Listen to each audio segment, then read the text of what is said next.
Good evening, sports fans, and welcome to the latest edition of the Ross Rundown, brought to you by First Health Orthopedics. I am Matt Harrelson, alongside with me, of course, Jeremy McKenzie and Brand Fall. You guys have a good week? Yeah, absolutely. How about you? Of course, any day with a newborn is tiring but fulfilling. That's a fact. Also fulfilling are 4 teams left in the Final Four. We are finally there. Unfortunately, no Tobacco Road teams, no Duke teams, no Carolina teams. Still an ACC team there. That's right.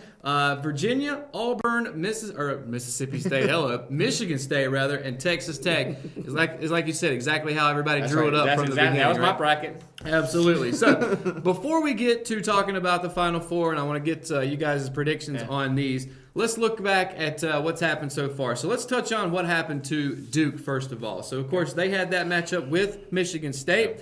Only lost by 1 point, I believe it was. Yes. Was it everything I've been hearing was Coach K didn't use Zion enough. Is that what you guys concluded from that game? I just saw a team flirting with disaster all the way through the tournament. Yeah. And it finally caught up with them. I mean, Zion was still Zion, but, I mean, they had the ball in R.J. Barrett, a first-round draft pick's hand at the end of the game with a chance to win the game, and he just didn't make the free throws. Yeah. What do you think, Jeremy? Because as he mentioned, and they've been flirting with it, they should have lost to UCF a couple rounds ago. Yeah. Was this just waiting to happen, even with all these star-studded guys on their team? I think it was, and I'm pretty much like Brand was saying. Those 2 key free throws that R.J. Barrett had made that hurted them in the process. So let's stop talking about Duke. I'm done with it. Good. Let's talk about the Tar Heels. But So why you gonna leave the Tar Heels, they didn't put up any better of a showing than Duke did, unfortunately. What was it, like 97-80? They lost to Auburn. I mean, it was never really close after halftime. And I'll be honest with you, I haven't watched any Auburn basketball this season. No. I didn't realize how fast they were. Yeah. I mean, everybody talks about how Carolina's able to get up and down the court. You know, as soon as they get a rebound or as soon as the other team makes it, they're right back down. Auburn was right there with them. Auburn relished in it and beat them at it. Yeah. Beat them at their own game. I mean, just fair and square. And the threes were just raining in the second half. I mean, they could not miss, and Carolina's perimeter defense was awful. It was. Yes, it was. Yeah. What do you think? I think I'm going to say about this game, because I've been wanting to talk about this game anyway. It was a scenario where Chapel Hill just didn't bring that A game. I mean, Auburn with that defense. I mean, man, pressure defense on Chapel Hill.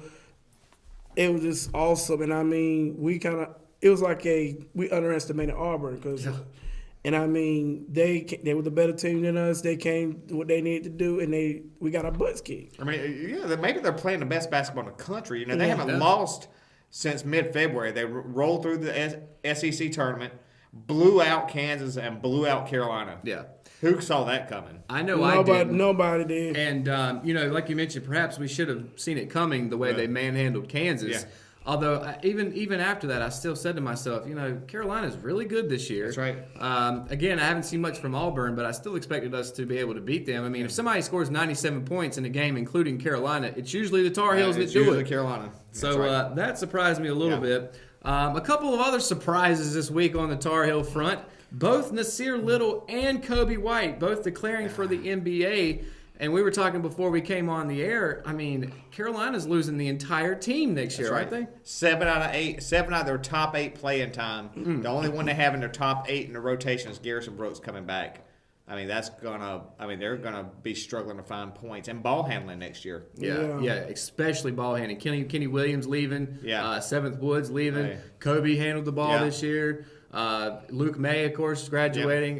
What do you think the future is going to be for Tar Heels next year? You look at how your coach. As long as you have Roy Williams there as your head coach, I always believe Roy Williams is going to find the best players in the country to come to that program and do what he needs to do. But I'll say the future for next year, I think we're going to do pretty well, but it's going to be somewhere like an NIT somewhere. Oh, you think it falls off that much? Wow. I mean, it's not unfathomable to think. I mean, 2010, they were there after a championship year. Absolutely, talking about having to replace almost 2/3 of your team and the majority of your starting five, or actually most of your starting five. But yeah, I mean, I could see a scenario where Roy's going to have to go out and hit the recruiting trail even harder. Yeah, now. they've got a couple good commits for next year. Sterling Manley will probably step up and play a lot. Yeah. Leaky Black will probably step into the starting Gonna have to. lineup. I mean, they'll have some guys. I mean, they've got talent. I mean, they're Carolina, but Yeah. I mean, they'll be down. They'll be down compared to what maybe even KJ Smith evolves a lot over to summer. And he's got some Tar Heel He's got- pedigree in him. that's doesn't right. he? It did surprise me though a little bit that Nasir Little went pro. I did. Me too. He was the big freshman talked about, and then of course he kind of underperformed Yeah. for the majority of this Yeah. year. And then Kobe White was like, "All right, well I'll step up," Yeah. and played himself into a potential lottery pick. But did it surprise you guys at all that both of these guys decided to go pro? Kobe White did. Yeah.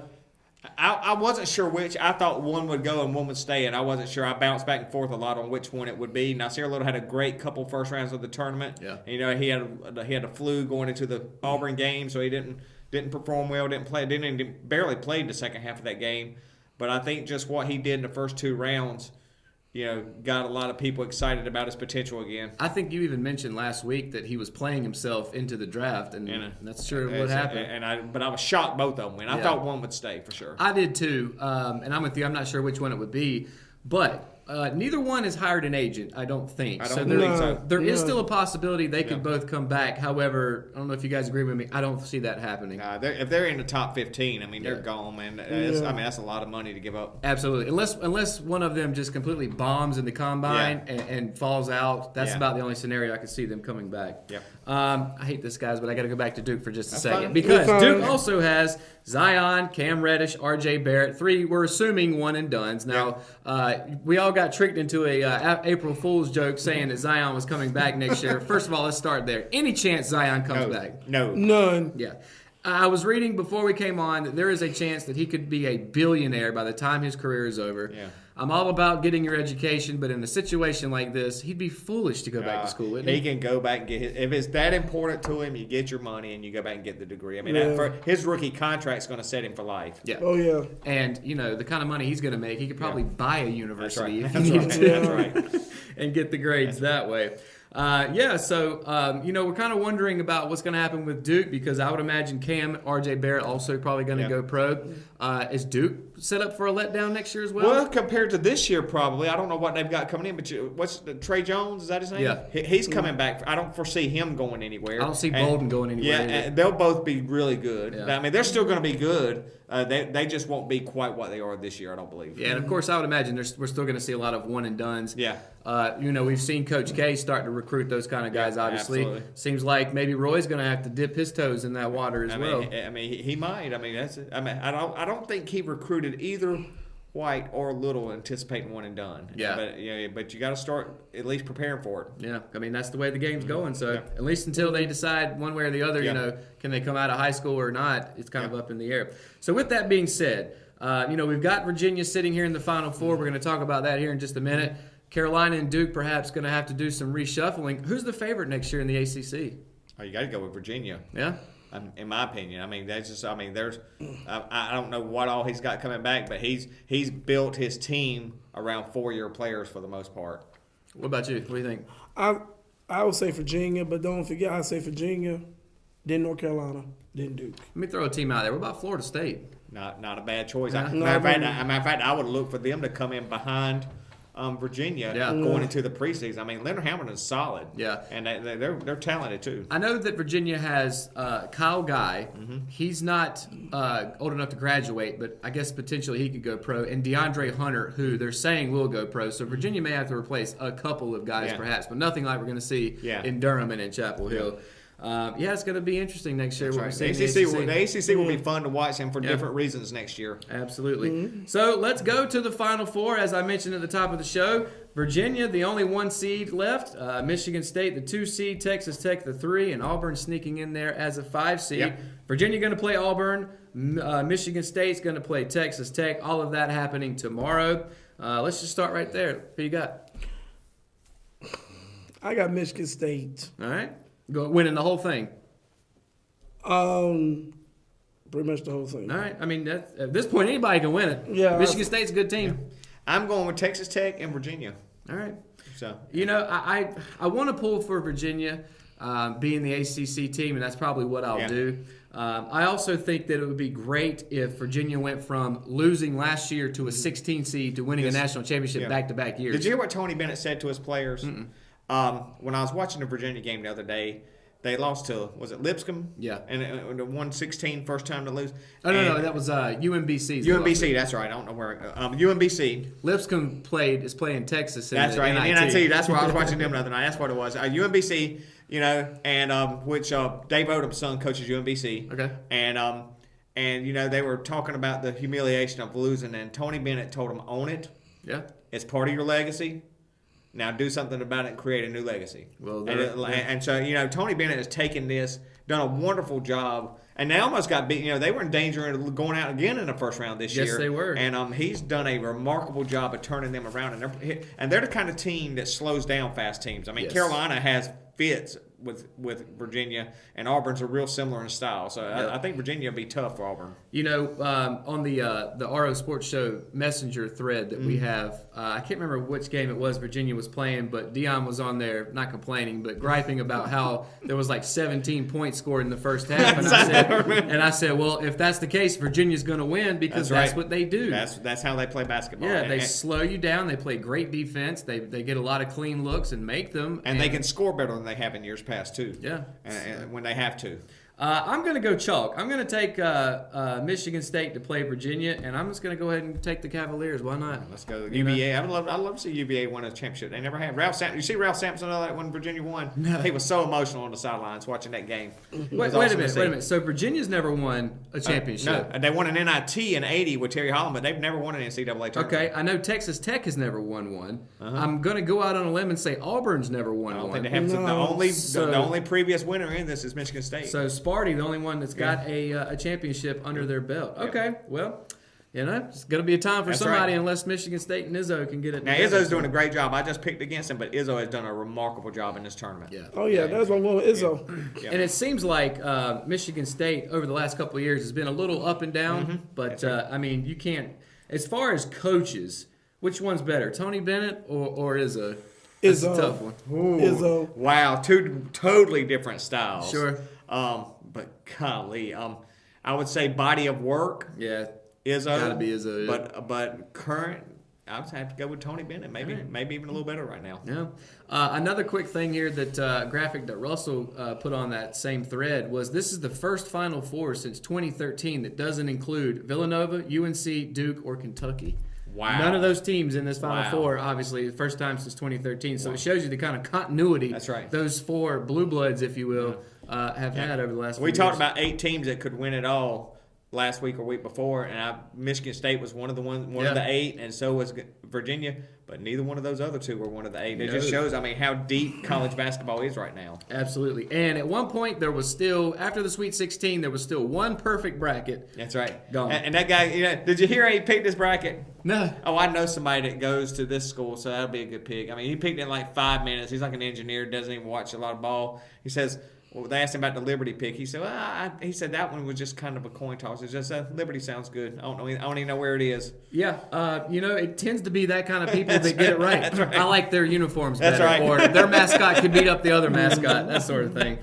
All right, so the Final Four is set. As I mentioned, it's going to take place tomorrow night, and then the national championship on Monday. So this time next week, we'll be able to let you know who won that. And one shining moment. yeah, give you a recap on it. Somebody's cutting down some nets. That's right. For sure. So let's move on. Let's round the bases. We're almost done recapping the baseball season, even though it's already started. Yep. And we've seen a little bit of up and down for some teams playing well that we didn't think would, and vice versa. But rounding the bases for the NL East, which, of course, we're going to talk about the Bravos. Let's start, though, with the team most expected to be in the cellar. That is, of course, the Miami Marlins. So how long until Miami can field a competitor? Let's start there. Wow. Derek Jeter says trust the process. Yes, he does. We'll see. I don't think this year. I still don't believe this year. No, not next year. And he is trying to go the Yankee route and rebuild the farm system, right? And then add timely free agents, and it's just going to take 3 or 4 or 5 years before I think they're legitimately able to compete. I think the main difference there, though, is they won't be able to spend money like the Yankees were able to once some of these guys are able to come up. He better hit windows with a group of farm talent coming up quickly and win for a year or two, and then lose them and be in a total, always continuous replenishing mode from the farm system. Because, like you said, if that works, right, as soon as they show out, they'll go somewhere else. And as far as I'm concerned, I don't think anybody's really expecting Miami to do much over the next few years, but. I don't know. I just think Miami, with the past that they've had, about as soon as they get a group of guys, they sell them off. Perhaps this will be different. But we talking about the Marlins. Yeah, exactly. But I will say this though: to start this season, they were at 500 or around there. But I don't. They're right there. They may even be. No, they're not second. No, they're not. Second. It doesn't matter. It doesn't matter in a week. Yeah, I don't, because for the Marlins, like you said, it's going to take them a good long while to get where they used to be. I mean, far as they in rebuilding stages right now. I mean, they just trying to get enough guys to, just to play. Yeah, just to put 9 guys on the field. Yeah, but 9 guys on the field because, for me, if I was starting out for the Marlins, that would be like a stepping stone for me to get my name built around the league where I could say, hey, I could go for a max contract and go somewhere else. Well, I will say this. They traded Stanton, they traded Christian Yelich, they traded Ozuna, they traded Realmuto. They should have some pieces that are good. Yeah. Now, will they develop them correctly? That's right. We'll have to wait and see. Yeah, with the right manager. Yeah. All right, let's move on. Let's talk about the Mets. So everybody always talks about New York and talks about that great pitching staff. So will the Mets be able to capitalize on that vaunted rotation this year? I think they're gonna. I think they'll be pretty good. I still have them at third. Yeah, I just don't know. I just don't know if they'll be able to hit and score runs. I think that's what everybody's saying. Matter of fact, I got them in fourth. Do you? I got them behind, in no particular order, but Braves, Phillies, and the Nationals. Yeah, I think that's legitimate. They could be fourth. Yeah, and I mean, you got DeGrom, you got Syndergaard. I'm not really sure what you get from Zach Wheeler. He's been up and down, a little injury prone. But, can they score runs? Cespedes, can he stay healthy for long enough? Conforto, they got Nemo, they got some guys. I mean, if they start losing, it'll be Tebow time soon. Yes, it will. And we're actually going to talk about Tebow later on in the show. Yes, he's moving up. So, all right, let's move forward and talk about the Philadelphia Phillies. So, obviously they've been busy this offseason. Yeah. Yes. So, will they be better after all of their offseason moves? Well, they swept the Braves to start the year. Yeah. And that was without Harper doing a whole lot. Yeah. Way too early to tell. They can obviously score. They're putting up runs. They lost a game against the Nats a couple of days ago, 2 or 3 days ago, 9-8 for their first loss. So they can hit. Which is what they were going for with all these signings. Right. We'll just see if they just like the opposite of Mets. We'll just see how the pitching staff. You That's got exactly what I was Scherzer, gonna say, and then what else consistently? Yeah. What are you gonna say? I think for the Phillies could contend for the divisional title and also can go real deep in the playoffs. Because, like I said, we can make a case for like last year.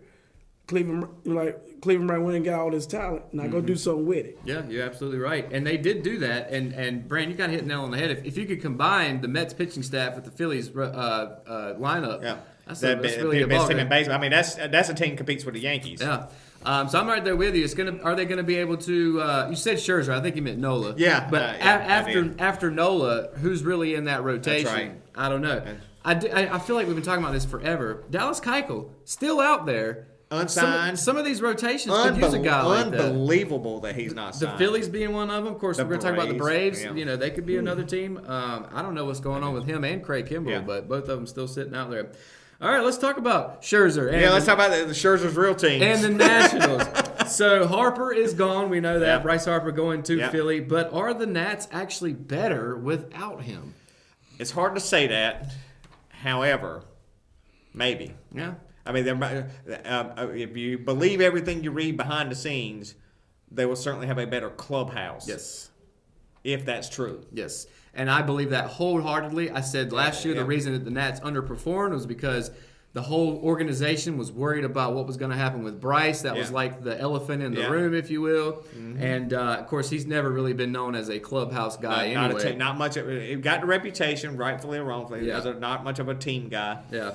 I would even go as far to say, with the money that it would have cost, the money that the Phillies put up, and we talked about this before, you could sign a handful of guys to get the same kind of production. Yeah, I agree. And then, you've got Anthony Rendon, who is a superstar that never really gets talked about. That's Juan right. Soto, who's like 20 years old, who's really good. That Vince Robles kid who's going to play in center field. So, I don't know. The Nets, they took some of that money. They signed Patrick Corbin. Yeah. I'm not entirely sold on him, but I think he fits in well after Scherzer. And Scherzer's a stud. Yeah, and Scherzer, he showed, he came in and completely dominated the Phillies. Yeah. I got to say, I remember when Scherzer first came up with the Tigers, and it was Verlander, Scherzer.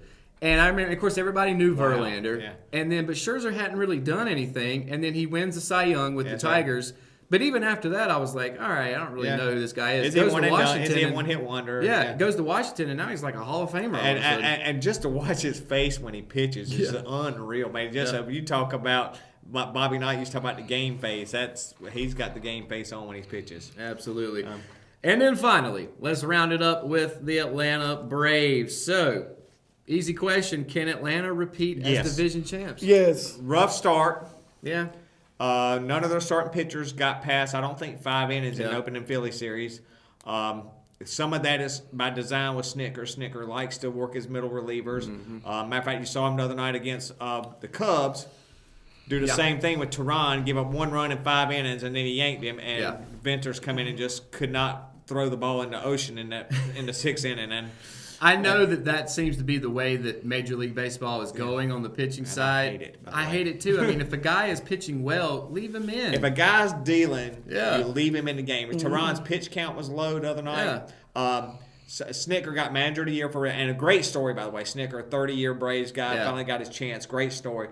But he outsmarted himself a little bit using that stuff the other night and pulled Tehran too early. And so we're going to see if the Braves can pitch. I mean, that's a long way to say if the Braves can pitch, they can win. They're going to hit. Yeah. Freddie Freeman's started off the year great. Yeah. Had a great Phillies series, beating the shift. I mean, we've talked about that. Should they change the defensive rules? And we kind of agreed that you should learn the hitter should learn to beat it. And Freeman had 6 or 7 hits beating the shift in Philly. And eventually he keeps that up. They'll That's learn. Right. And then all those great pull hits will open right back up. Absolutely. The only thing, well, not the only thing, but one of the main things I worry about is the bullpen. The middle guys. Yeah, it was terrible last year. I don't really think they signed anybody or made any quick fixes for that. I don't even know the closer. Vizcaino closed. Yeah, I know that he is the closer. Is he a real closer? Exactly. That's the kind of point. I think he's more of a setup guy. Yeah. And I would love for them to go get Kimbrel. I would too, and I wonder if the longer it waits. They don't want to spend the money. Well, I also read that if they wait until June, and I know that's really far into the season, but if you wait till June, that's after the draft. It wouldn't cost you a draft compensation anymore. Perhaps that's what teams are waiting on now. I don't know. And Kimbrel's, I think, dug in, and he's not going. Yeah. He'd rather sit the year than take less than what he wants. Yeah, and then, of course, starting pitching worries me a little bit because it bothered me, first of all, that Tehran was the opening day starter again because he's not a number one. He's not. He's a good, solid pitcher who's not a number one. This is my opening. This is the guy who's going to go get me that win. Yeah. And I thought from almost day one when I saw Mike Fulton-Evans that he was going to be the guy. Newcomb, perhaps a complimentary guy. Touki Toussaint. I mean, the list goes on and on. But they're young, and they've got to learn, and I wonder if that's going to come back to bite them. Yeah, and it's still way too early to tell this year. You just don't know what you have with them yet. And very small sample size. Yeah, and so hopefully, I mean, they saw something in them for them to not go out and go after the stars in the offseason. Yeah, some of those big-time names. Yeah. Speaking of big-time names, Ronald Acuna, I'm sure you saw this. Braves re-upped him, basically stole him. Yeah, 8 years, $100 million, and that includes 2 club options, so they could potentially have Acuna for the next decade. And they're going to look at this. They're going to look at this deal in 2 years and say, like you said, we stole him. Yeah. That's a great. I mean, I know people that don't watch a lot of sports say, "We're talking about $100 million." I don't care. That $12 million a year is a steal. $100 million now in baseball is nothing. That's a though. third of what Harper. Yeah. A third of what Harper Yeah. and Machado got. And I mean, Acuna, I think, is 20. So That's you've right. got him all through his Yes, prime years. That's right. I mean, all the way up to he's 30. And on top of that, not only is this a great deal for the Braves, I was kind of like, Acuna's agent's not very good because I would have asked for a lot more money. Yeah. But he's young and they can do Yeah. that, and I think it'll pay off. But it also will allow the Braves to potentially round up some of that money that they might have spent and spend it elsewhere That's right. on pitching, on And it relievers, also whatever. gives Acuna, who's still a young player, and Yeah. you don't know. I don't think so. I think he's the real deal. But let's say in 2 years he was a one-hit wonder. It gives him some long-term security. Yeah. And so in that regard, it's a good move for him, and it's a great move for the Braves. I think. And my dad and I were talking about it. He's like, look, they're going to pay Josh Donaldson double that this year. That's right. And he's coming off of an injury. That's right. So, I mean, just the fact that Acuna's only, what'd you say it was, $12 million? is what it Yeah, breaks average down? out about $12 million a year, something I like mean, that. come on. Clayton Kershaw's making that in a month. That's right. For the Dodgers. That's right. But hopefully the Braves will be able to repeat, but it is going to be a dogfight this year in the NL East. It's not so- going. They're not going to. It's not going to be easy. No, You're right. no, it's not. Matter of fact, I think we talked about it last week, but I fully expect 3 teams from the East to get in this year. And think I it'll be still that believe close.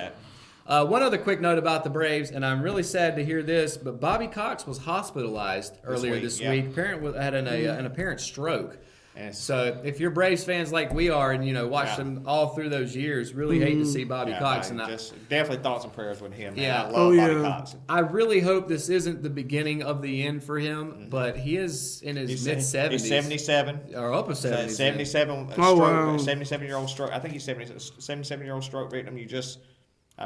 77-year-olds, quite frankly, don't bounce back from that like 47-year-olds. Yeah, That's a fact. you're absolutely right. And again, was the general manager of the Braves for That's a little right. bit. He was the one that engineered the chip signing, getting Chipper. Oh, really? Well, Yeah, there he you was. go. That was his big coup as the GM. Yeah. Was going and getting Chipper to sign. And then I don't know if it was before or after that, but then he was the coach of the Blue Jays for a little bit. Yeah, and that's went right. back to Atlanta, and the rest, as they say, That's is right. history. So. That's right. Love it. Absolutely. All right, guys, let's move over to our big impacts of the week. Of course, brought to you by Richmond Community College, whose motto is local college, big impact. Now, I'm going to start this week. All right. You guys are going to be mad at me again because I got a Duke big impact. That's okay. All right, I so like Duke. Duke teammates R.J. Barrett and Zion Williamson were named to the All-American team on Tuesday, becoming Rightfully so. the second freshman teammates to make the first team in the same season. I'll give you $5 if you can tell me who the first was. Take a stab. Wow. It wasn't that long ago. Probably also 2 Dukies then. No, maybe Carter and Jameson. Nope, it was actually Kentucky, DeMarcus Cousins and John Wall in 2010. There you go. That makes Back sense. when they were just putting out teams. Yeah. They are also the 11th pair of teammates to be put on the first team All-American team. So I'll give a shout out to the boys on Tobacco Road. I tell you what, I know it didn't end like they wanted to, but that was one of the most fun teams to watch Yes, it ever in was. history. They put on a show every night. Absolutely. All right, Brad, who you got for big impact? I got Taylor Parrish. Okay. Taylor Parrish hit another bomb this week against Lumberton. She's leading the team with home runs, having a great senior year, and getting ready to head to Pfeiffer to be a pitcher next year. Congratulations, Taylor. Well, I'll tell you what. I know that the Lady Raiders lost to who was it? Marlboro Academy. Marlboro Academy, but and that pitcher they've yeah, got. This Jenna year. Green is just Yeah. it's incredible. But it's a bump in the road. This team's still built for they can pitch, hit, and play defense. They're good. That's what I was going to say. Even though that happened, I fully expect them to be right there in it when it comes to state that win against championship Lumberton time. was huge. I mean, they're the Yeah. top 2 in the conference generally. And I also think I read, and you can correct me if you know, that they haven't lost a SAC game since like 2016. Yeah, or something. 37 or 38 straight Yeah. or something. I mean, Yeah. I mean that, and it's not their conference is not a slouch. No, They that's got some good teams in their conference. That's definitely Yeah. dominant. All right, Jeremy, Yeah. who you got for your big impact this week? Well, I'm going back to my old alma mater at Rockingham Junior High, as they the boys and the girls baseball softball teams sweep Sandy Grove Monday. All right. Good job. Yeah, one of the things the Richmond Observer does so great is people are always like, we like that you guys cover the Raiders. Can you cover middle school? And Kyle's like, yeah, we'll do it. And kudos to him. I don't know how he does it. I mean, he must clone himself. I mean, there must be like 8 Kyle Pillars around because he's everywhere. I mean, you see him at the Raider basketball game, and then you see him at the middle school field, and then you see him up in the LRB. Yeah. I mean, it's amazing. And I think it was last week or probably week before last, Dion sent a message out and said, look, I've spread myself too thin. I'm going to step down from writing for sports. And I sent Kyle a message. I was like, look, if you need me to pick something up, let me know. I ain't heard from him. He's like, I got this. I was like, that's truly amazing. With a full-time teaching job. That's right. 9 to 5. And So. just, I mean, the job he does is incredible. I don't think the people in this county, and probably most do, but realize what an asset he is. Absolutely. One other quick thing. I know we've been talking about this over the past couple weeks for the sports show, but coming up on Saturday, April 27th, so in just a few weeks, will be the Henson Lake Disc Golf Tournament. That's sponsored by the Richmond Young Professionals, and us here at the Richmond Observer are going to be broadcasting that as well. Again, that's at Henson Lake, which is 152 Henson Lake Road. So the schedule is there's going to be 2 18-hole rounds. There's a 9 a.m. Captain's Choice. It's 3-people teams. Of course, if you ever played Captain's Choice, throw a disc out. Whoever's disc is the best, move on from there, so on and so forth. Then at 11 a.m., that's when the big boys come out and play. That's the singles competition. So if you think you're worth a flip, head on out there and play in the solo round. Registration is only $25. That's the entry fee. If you want to play in both, you pay $25. You just want to play in one, you pay $25. So you can definitely play in both if you want to. First 40 people to register are going to get a free premium custom Henson Lake disc, and they look like this. So they're pretty cool. They're really nice. The prizes are, for the top 3 solo, you're going to get a money prize, discs, and some goodies. Top 3, discs, goodies, and bragging rights. So if I didn't give you enough information, you want some more, if you want to sign up, go to the RYP Disc Golf Tournament Facebook page and register online at eventbrite.com. So hope the weather's awesome for that too. Me too. Yeah, Me too. That'd be awesome. We're definitely looking forward to going out and being a part of that. So be on the lookout for that with the Richmond Observer. So guys, let's finish up and do Love It or Hate It. Love this segment. I got a few of them. Got about 2 dozen here. That'll work. Nah, that's not that many. That's not that many. I got about a dozen though. So let's start with the Final Four. So there was a guy back in November that put a $1,500 bet down on Texas Tech to be the national championship. And if they win, it'll pay out $300,000. Love it or hate it. I love it, man. What foresight. He looks like a genius. Yeah, he does. Golly. I say love it. He making his money. I hope Texas Tech wins just for the guy to get the money. That's cool. $300,000. When he made it, Texas Tech at that point back in November was 200-1 odds. Wow. And that's gone down significantly since then.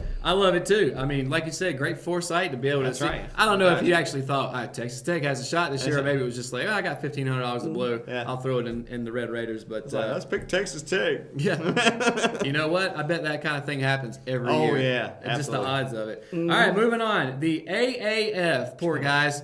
They've already shut down less than 1 season in, according to owner Tom Dundon. Love it or hate it? Hate it. Hate it for the AAF. It just, I quite honestly tried to watch a couple games. It's just hard to watch. It wasn't very good football. I mean, it's people, as much as they miss football when it's not here, once the Super Bowl's over, people kind of switch into other modes. I think people are used to, once Super Bowl's over, it's college basketball time. Right. It's NBA playoff time. They're competing against, like you said, March Madness. I mean, spring football, and you better have a lot better product than what they had if you're going to compete. What do you think? Love it or hate it? I'm going to say hate it. I'm going to say hate it too. And I mean, I wanted it to succeed. I feel like it was a little oversaturated between that and AAF. And then what I'm about to ask you now, can the XFL fill the gap here? Because that's coming around next year. I don't think so, because they already tried it several years ago when we were going to school pretty much. Right. And you see how that panned out. Yeah. I'll be shocked if it makes it, honestly. Maybe it will. I mean, USFL, look, everybody thought that 30 years ago, and had a couple good years. Yeah. Got a couple, and I mean they got some. I mean, Jim Kelly, Herschel Walker, they got superstars and couldn't make it. Yeah. And XFL is going to be tough to steal away from the NFL. I'm right there with you, and I think even with the XFL not being as gimmicky as it was back when we were younger, I'm with you. I just think people just want to kind of take a little bit of a break from football. That's right. Yeah. Arena football, however, has been able to last for 20 years, but that may be. But that's good. But that's more gimmicky, rock and roll style. Yeah. I mean, that's just. I like arena football. Charlotte used to have a team 25 years ago, and I went to a few games. Oh, I and didn't loved know it. that. Okay. Loved it. Maybe they can get one back. Yep. Yeah. So I also read this week that NFL teams are now allowed to sign AAF guys, and I Yep. think already one has signed. So I guess that's Oh, the really? silver lining. Oh, out that's of it. good. Kansas City has signed a corner from named Kevin. I can't think of the guy's last Yeah. name. Yeah, Charles Johnson, the receiver for Orlando's team, I think he was for Orlando. I think that was the team he played for. People were talking about he may sign. Yeah. So I guess maybe Yeah. a couple guys can get So out. that'll be of some that good league. come out of it. Yeah. All right, moving on. Cleveland Indians have given manager Terry Francona a 2-year extension. Love it or Love hate it. Good coach. Absolutely. Did a great job in Boston. It's got Cleveland winning. Mm-hmm. Cavaliers come off championship 3 or 4 years ago. Now you got the Browns relevant Yeah. and the Indians relevant. Yeah. Pretty cool. Indians just in the World Series, 2 Yeah, years ago that's against the right. Cubs? That's Love it or right. hate it? Love it. I'm going to say love it. I like Francona. I was kind of surprised that the Red Sox got rid of him when they did. They won 2 World Series for him. I know. Since he's been in Cleveland, he's won 547 games. God, he's been there long enough to do that already. The best AL record Wow. since he started in 2013. He's Wow. already been there for 7 years. Golly, that's hard to believe. Best record in the AL. In That's that time. that's amazing. Yep. All right. Actually, a coach instead of a coach staying, a coach leaving. This surprised me. Texas A&M has hired Virginia Tech's college basketball coach Buzz Williams to take over in College Station. Love it or hate it? I hate it. Is that an upward move? I don't think so. Wow. Yeah. I don't say hate it. It's not. That's not an upgrade. No. I don't understand. Look, this obviously had to. Maybe had to is be- he from Texas? I don't know. I'm not sure. Look, when he was at Marquette and he bumped up to Virginia Tech, Yeah. that was a good move. That's right. But to go from the ACC on a team that you've built up already, That's in a conference that even though the SEC was better this year, I still think is ACC is better. Yeah. This had to be about money and money alone, right? Had to be. Oh had yeah, to it be. had been a money. I mean, the same thing we saw with Jimbo Fisher on the football That's side, right. leaving Florida State, a team that's prominently good in Yeah. football. They paid him riches upon riches. That's right. This has to be what that is. Got to Otherwise, be. this is a down move. I'm Yeah, right there I with agree. you guys. Yeah. All right, up next. This one, I don't know what's going on here, but this high school coach douses the baseball field in gasoline, lights it on fire, and of course promptly gets placed on administrative leave. Love it or hate it.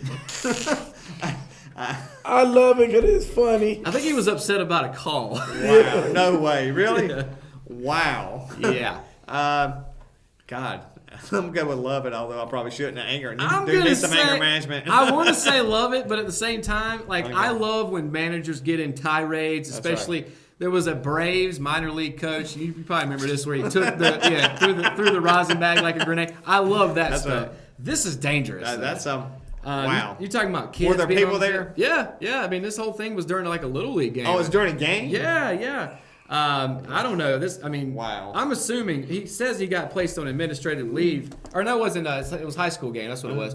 I'm assuming he also could potentially get charged for this too. I would think that's criminal charges coming for him. It's crazy though. I saw the video of it. It was a pretty big Wow. fire. So where did he get the gasoline? That's what I want to know. Where's gasoline? Maybe he mowed the field right before the game or something. Maybe. I got it from the gas station. Maybe. Here's one that Russell's going to love. So, Alabama has announced a new program that's got incentives in it for students to stay for the fourth quarter of football games. Oh. Love it or hate it. Love it. Love it. I thought you were going to say an incentive for the football players to stay out of jail, but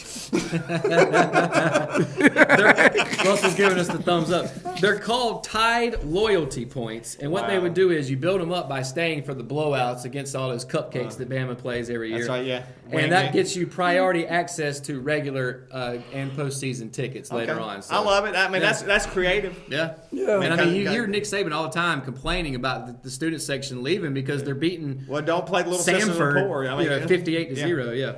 All right. Let me get a thumbs up from that. Up next, going back to college basketball, I found this one interesting. Kentucky has now offered John Calipari a lifetime deal to fend off UCLA interest. I love that. I mean, yeah, if they want him, make an aggressive move, and I think he signed that deal. I don't know if he signed it yet, but I think I he's don't think he agreed to has, it. but I think if he hasn't, he's going Yeah, to. yeah. Well, good move for him and the school because Yeah. he gets criticized a lot for playing the one and done system, but he's just playing the system as Absolutely, it's written. yeah. So, What good do you coach. think? I'm gonna say on loving on this one because he hit Coach Calipari did an excellent job with this Kentucky team. Even though like Branson get criticized for these one and done players, but you can't take away from what he has done over the past few years.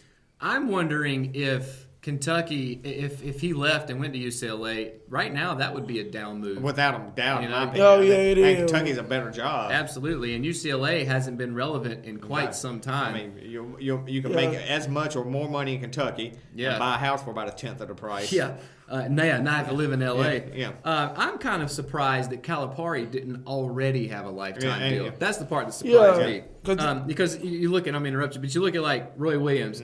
Roy's going to stay there as long as he Yeah, wants. and Coach K Krzyzewski's is going not to going stay as anywhere. long as he That's wants. right. Boeheim, a lot of these coaches that are in these programs. Izzo, another one. That's Tony right. Bennett, That's probably. right. These guys can stay as long as they want because they're proven winners. They're proven recruiters. I just assumed Calipari was right there in that Yep. list as well. So. Yep. All right, here's one. We talked about a April Fool's joke. Tom Brady got in on the mix this week, and Tom Brady faked Saw his it. retirement after joining Twitter. Said, "I'm quitting. I'm going to get on Twitter and stay on Twitter. That's going to be my new job. Love it or hate it." I love it. I mean, I criticize everything Patriots, but man, that's funny. Yeah, he got I a bunch of love people it. Yeah. out. Love it. I love it too because it could have been true. That's right. That's the best April Fool's jokes That's are ones right. where you're like, that might Wow, be that's true. shocking. That's just crazy enough where it could happen. Yeah, absolutely. And one of these days, he's got to That's retire, right. right? That's one right. of these days. Sometime. I mean, he might be 50, but he's got to That's right. retire sooner or later. All right, let's talk some NBA because the playoffs are getting ready to start next week, and we're going to recap all that and look at the matchups in next week's show. But the Lakers have announced last week or earlier this week that LeBron was going to miss the rest of the season to allow his groin to fully heal. So it was only for like a handful of games, but the fact that they're just shutting down LeBron, love it or hate it. Well, I initially started off as a hated on this one. I mean, if you had asked me about, I love it. I mean, they're not going to win anyway. Yeah. And he is. If you've watched him, he's clearly been playing hurt, I think. Yes, he has. And so, protect your franchise. Yeah, absolutely. Love it or hate it, Jeremy? I'm gonna say love it for the Lakers because they're not going to the playoffs. But I'm gonna say hate it for the organization because LeBron. We talking about LeBron. Yeah, but I mean, look, like you said, they're not gonna They're not winning with him. they're not gonna make the playoffs. No. They missed out on all of these free agents and trades, Anthony Yeah. Davis and all that debacle. Perhaps now is the time to regroup during the offseason, maybe try to get some of these guys that are hanging out there. I mean, there's like 5 or 6, Yeah. very Big names. very big Big. names. Yeah. Yeah. I don't know if they'll want to play with LeBron. I don't know. We'll have to wait and see what You happens. know who with that scares one. me, as I've thought about this week, is Kimba. Walker. He's Yeah. been playing lights out. I've been And, waiting for them to trade him. Or actually, he could he's a free sign. he's a though, free yeah. he's a free agent. Oh my gosh. But see, this is the thing with Kemba. Me and Matt made a thing last year about Charlotte needs to trade away Kemba, get some draft picks, just start over. Because I say Kemba is in the prime of his career. He's at 28, 29 years old. That man should be on a winning team, and they'd rather just waste your career away on a rebuilding squad. I say Kemba be good with LeBron in LA. Oh, I think he'd be great. I just hate it for the Hornets. What Yeah. I'm talking about. I think he. Yeah, I mean, it would be a good matchup. I would prefer them to build around Kimba in Charlotte. I It's just just- don't think we're going to see that happen. Yeah. But another thing that may fall into this is there's talk that Luke Walton's going to get fired as the head coach. I think that's already done. It's already done. Yeah, I mean, it hasn't officially happened yet, or if it has, it's been while we're taping here. But LeBron has not been warm and fuzzy with Walton at all. No. well, he wasn't part of the whole Magic Johnson regime and all that Right. either. He was before that. That's so, right. It wouldn't surprise me one bit. And I know that Luke Walton got a lot of his experience filling in for Steve Kerr in Golden State, Yeah. but my God, we could have coached that That's team. right. I mean, I could coach Golden Yeah. State right now Yeah. this year. I promise I you. could have led that team to That's 60 right. wins. That's My right. goodness, and I don't even know that much about basketball. No. Real quick, though, do you think the Lakers will go after a big-time name, or do you think they'll try to find a younger guy like Walton to replace Walton? I think they're going to go after somebody LeBron respects.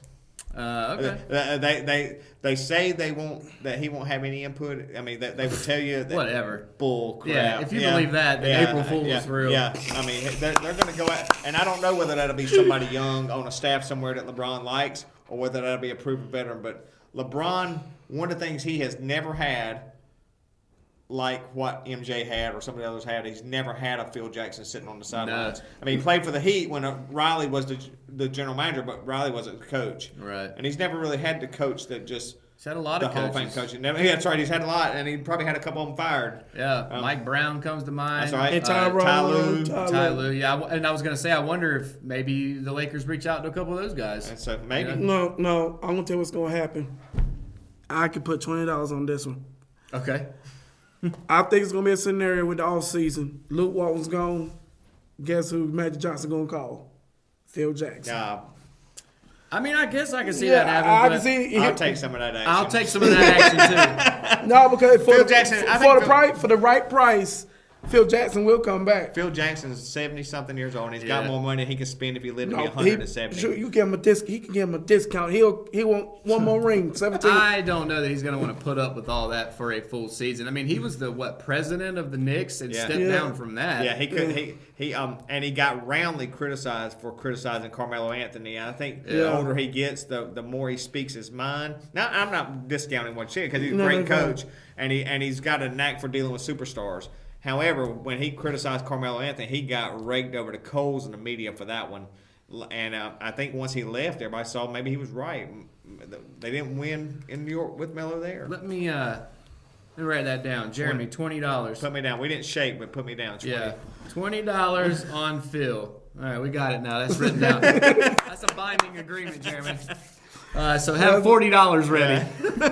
All right, let's move on. Let's talk about college basketball again. Kelvin Sampson, head coach of the Houston Cougars, had a great season. They signed him to an extension until 2024-25, $18 million over the next 6 years. Love it or hate it? Love it. Love it. I think he's done a great job there. Yeah. I mean, Kelvin Sampson. I like Kelvin Sampson. He did a fantastic job in Houston. Yes, all you need to do is pull up your bracket, and Houston, where are they? They were a 3 seed, 31-3. And I understand that's in the AAC. It's not, their Power 5 conferences. But this isn't football. No. He can stay in Houston and win a national That's right. He championship could. potentially. That's right. And Houston, they've won a national championship way back in the day, haven't they? I think Yeah. they won one. Did they win Wasn't one that with Phi Elijah Wan? Slamma Jamma and all I know that? they lost to State in '83. I Yeah. don't know if they ever won one or not. I can't But they've remember. been there. Yeah, they've been right around It's it. not unprecedented You're for, right. for Yeah. them to I think to be good at they football. lost 2 in a row. They lost to State, and I think they lost to Georgetown in '84. But they were right around. They were in contention for national championships Yep. with God, I forgot his name. Anyway, And Kelvin Sampson has had success. That's He right. had Oklahoma. Yeah, He got Blake Griffin. that's right. He was good. He's a good coach. Yeah, he is. So I expect Houston to be good for the next 6 years or so. Moving on to the NFL, haven't really talked about that here recently. The Pittsburgh Steelers think and want Juju Smith-Schuster. Gosh, I can't say his name. Juju Smith-Schuster. They want him to be able to replace Antonio Brown and think he'll be able to do that. Love it or hate it. I love it. Go for the challenge. All right. Love it, I guess. Indifferent.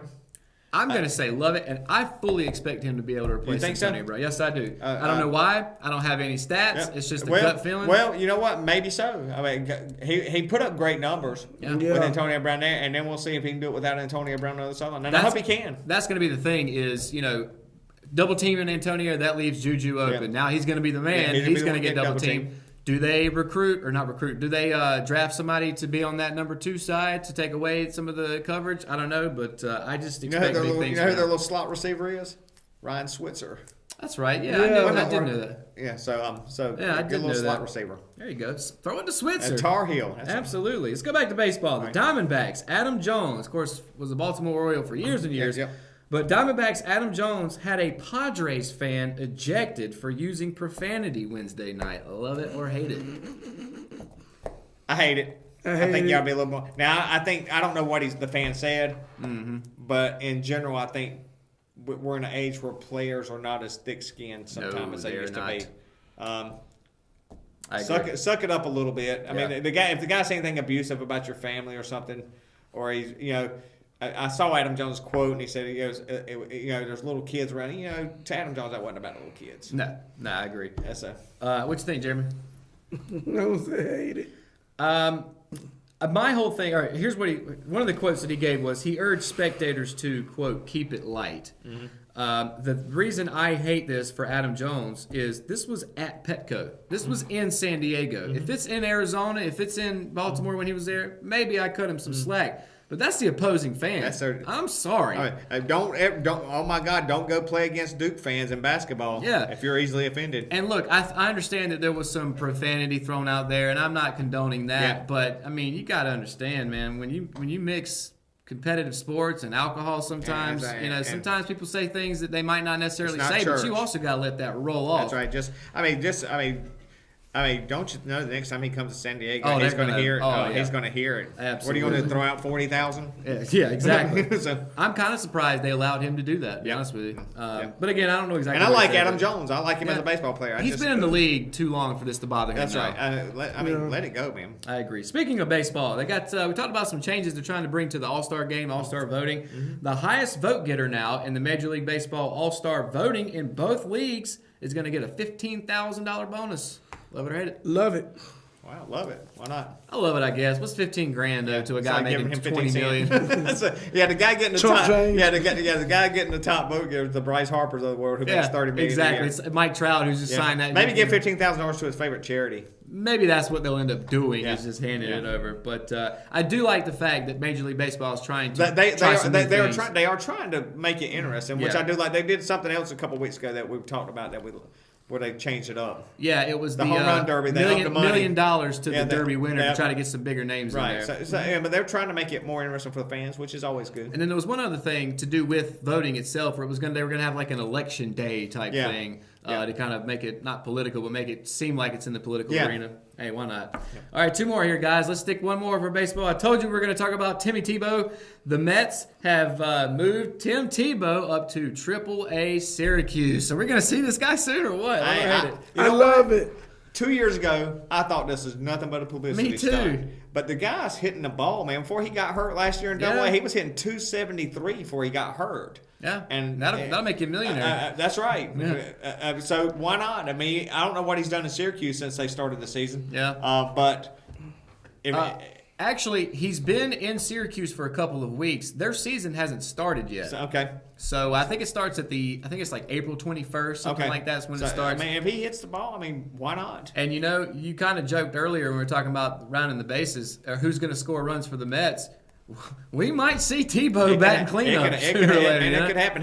He's got the power. Yeah, he It's does. just they say his discipline is a lot better. He's not swinging as many bad pitches, and he's not striking out as much, which is always a good thing. So Yeah, I'm with you though. When he first decided, all right, I'm going to play baseball, I was so against this because Yeah, I that's said, open the spot up for a guy that's actually That's got right. a chance to make That's it. right. This is all publicity. But you know what? I've kind of changed my mind because if he's, like you said, if he's advanced his game, he's gotten better, he's worked on it. Why not, man? Absolutely. Dude can go hit 250 with 20 bombs. Somebody will take him. Oh yeah, absolutely. yeah. All right, last one, guys. We're going to talk college football once again here. Georgia has scheduled future home series against Florida State and Clemson.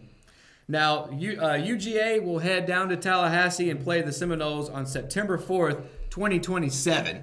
Oh wow! So we're in the distance Okay. here. Then they'll flip and go to Athens in 2028. They won't play Clemson, though, until 2032 and 2033. But matching up Georgia against the Seminoles and against the Clemson Tigers, love it or hate it. I love the fact they're doing it. I just hate the fact that it's so many years out because I think this helps the ACC. Yeah. In football recognition. It absolutely does.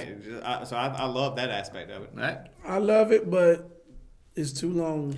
Yeah, here's the thing. 2032, that's over a decade from Yeah. now. Dabo might not even be there. Yeah. Kirby Smart might not be there. Who knows who I'll the be Seminoles retired. coach will be. We be in our 40s. I'll be on the verge of having a teenager. wow. Yeah, I mean, I don't know. That seems like it's too far out in the to future. even get excited about. However, it'll be here for you. Now. I'll be a being the mayor of Ellenville County Commissioner right now. There you go. So, yeah, I mean, 2027, 28, 32, 33, you know, whatever. I like the idea of, let me say this before we go, though. It shows you that teams are paying attention, that you can't just sign up a bunch of cupcakes. You've got to play other teams that are in that realm. It matters if you want to be in that playoff. Exactly. And I think that's what this is all about. that's So, Yeah. all right, guys, that's going to do it for this edition of the Ross Rundown. Of course, brought to you by First Health Orthopedics. And as I mentioned, this time next week, we will know who the national champion is. We'll let you know, recap for you, get you all the analysis, and also finish up our rounding the bases with the AL East, which is also probably going to be a really tight Yeah. division there as well. So, for Brand Fall, Jeremy McKenzie, I am Matt Harrelson. We'll see you right back here for another edition of the Ross Rundown.